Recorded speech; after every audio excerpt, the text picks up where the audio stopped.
أعوذ بالله من الشيطان الرجيم. بسم الله الرحمن الرحيم.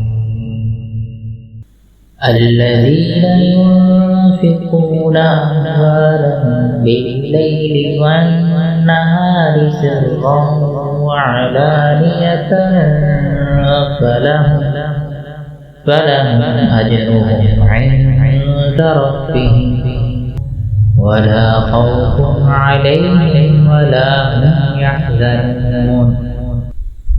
الذين يأكلون الربا لا يقومون إلا كما يقوم الذي يتخبطه الشيطان من المس، ذلك بأنهم قالوا إنما البيع مثل الربا وأحل الله البيع وحرم الربا، فمن جاءه موعظة من ربه فانتهى فله ما سلف فأمره إلى الله، ومن عاد فأولئك أصحاب النار هم فيها خالدون.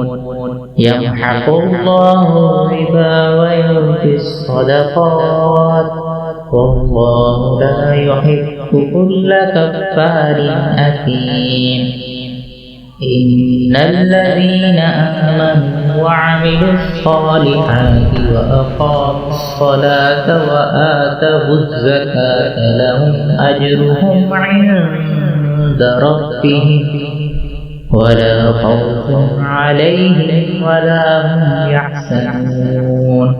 يا أيها الذين آمنوا اتقوا الله وذروا ما بقي من الربا إن كنتم مؤمنين، فإن لم تفعلوا فأذنوا بحرب من الله ورسوله، وإن تبتم فلكم رؤوس أموالكم لا تظلمون ولا تظلمون. وإن كان ذو عسرة فنذرة إلى ميسرة وأن تصدقوا خير لكم إن كنتم تعلمون.